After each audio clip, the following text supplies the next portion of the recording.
Well, hello and welcome back to Read Becca.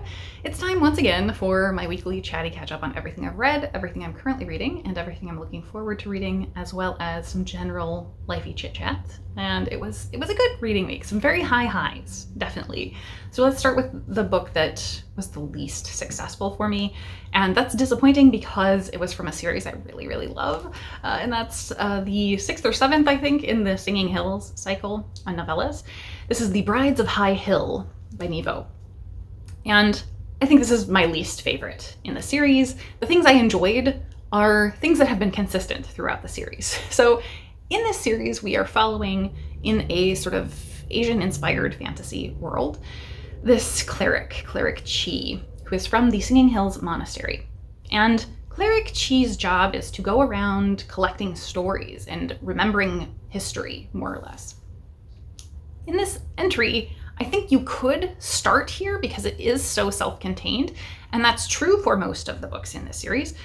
But I would say this is not a good entry point because you aren't getting as much of the storytelling element and connection with all of the world building. It felt weird because there's almost not even any context for who Cleric Nghi is, for what the Singing Hills Monastery is, for why Nghi is even in this place that they're in. Like, this is very strange. So we're just kind of dropped in, and that's what it feels like. So we get dropped into this royal mansion, more or less, and we find out that the prince of the family, there's something strange going on. He's a mad prince and has spent his whole life with attendants surrounding him because he's a danger to himself. He refuses to eat meat, but yet is constantly biting people, like has done serious injury to people, chewing on them. And so there's this very weird and suspicious situation. And she kind of befriends a forthcoming bride, and it becomes clear again that there's something ominous and questionable there, but the bride has clear incentive and pride in this role for cultural reasons. And so all of that is sort of buried in atmosphere and the focus on just the general setting. So we would be just immersed in this beautiful, lovely atmosphere, and I'd be really enjoying that. And then something would happen and it would be very dramatic out of nowhere. And so there was this real jarring feel to it for me. So I struggled to even know what was going on a lot of the time. It felt very dreamlike, I would say. So I think if you can read this for the atmosphere, you'll probably enjoy that aspect. And for that, I think it's going to get 3 stars just for the atmospheric writing. But everything else didn't really work at all for me. So not the strongest entry in this series. And I will definitely be continuing on. I'm hopeful that the next book will hit the high highs of previous entries, because so many of these I've had such a strong emotional connection with. And this entry, I just didn't even feel the character here at all. So that was very strange. So I don't know if that was me or the book, but it's been a great series overall. So I'm glad to have caught up, more or less. Next, we have a book that's going to be a struggle to even talk about, and that is Moonbound by Robin Sloan. This is the newest book in the Penumbra verse by Robin Sloan, which is Mr. Penumbra's 24-hour bookstore, Sourdough, and now Moonbound. So this is in a very far future. At the beginning, we are with a chronicler who's in a spaceship with only a pilot is the other person in the spaceship, and they die. The pilot dies. They crash land and die. So then like 11,000 years pass, and somebody comes and opens the spaceship and finds the chronicler, and it starts off our story. So what has happened is that in the original time, people reached a point of conflict. There's something they call dragons. However, it seems like a thinly veiled name for some sort of rising AI threat. And that created a big problem for them. And that was what set off this pilot trying to escape. So we learn about that, but in the present of year 13,000, there is almost this enmeshment of sci-fi and fantasy. where it's very interchangeable. Things that you're reading that you're like, oh, this is science, but it's fantasy, and oh, this is fantasy, but it's also science.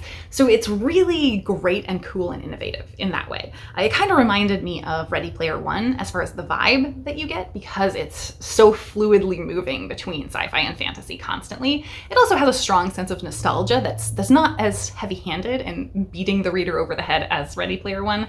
So things like pizza rolls and Seven Nation Army by the White Stripes are very much referenced.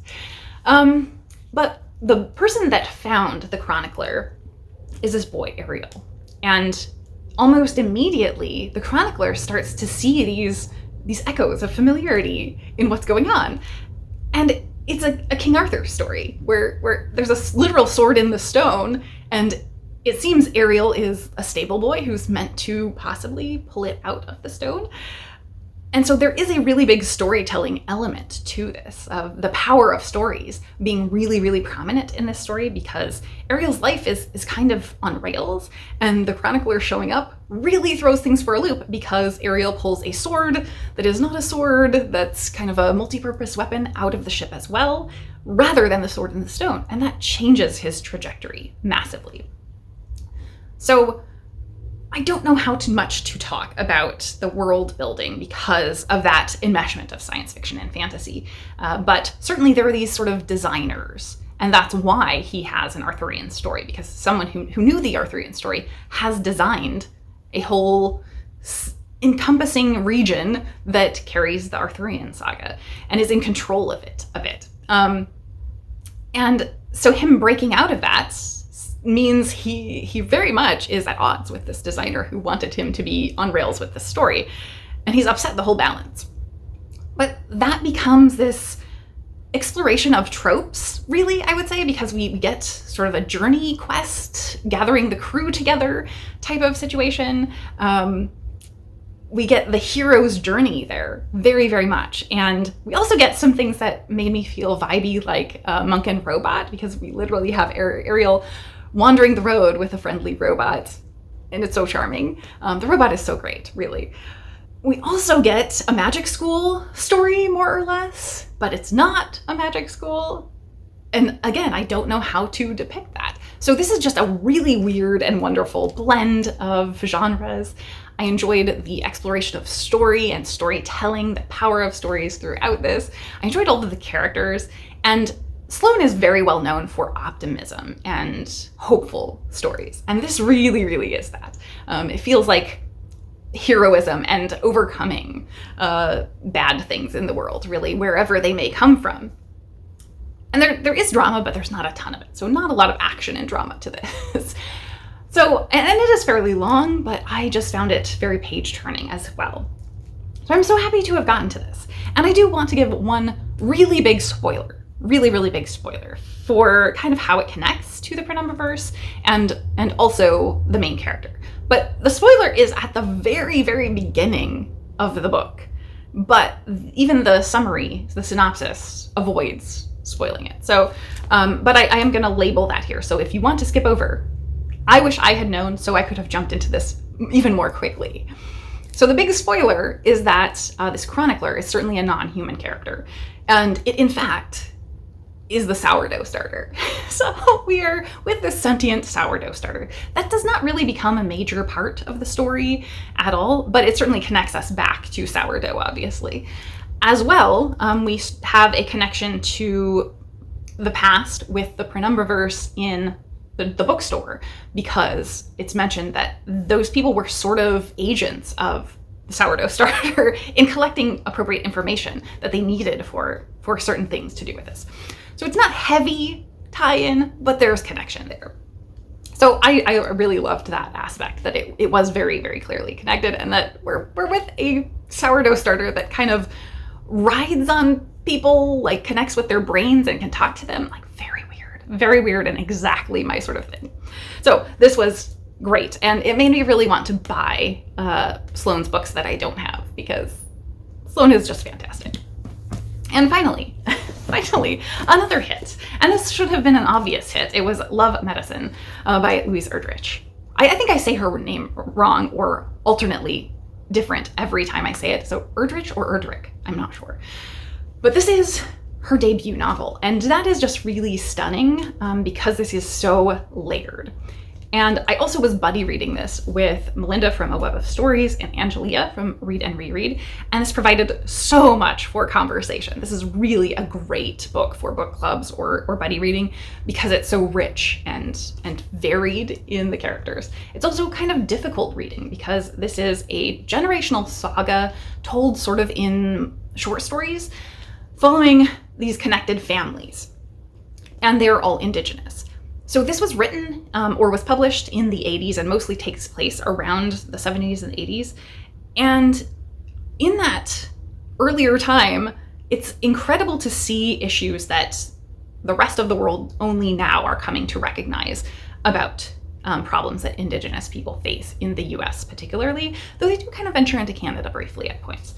But in the Western world, all of these issues of missing and murdered women, of alcoholism, of just not being treated well by policing, even their own tribal police officers, it's fairly clear there's this level of degradation surrounding them all of the time, and that they kind of can't move forward in their life in ways that we would expect because of the things that are facing them. Though those are not prominent, they're just there, they're in background because they're constant.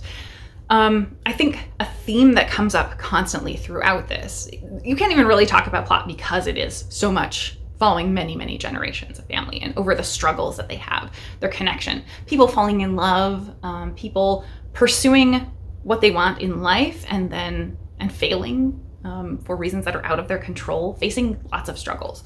There's lots of love, but also lots of broken relationships. Almost every relationship that we see the emotion there and the intensity there, and even commitment between people.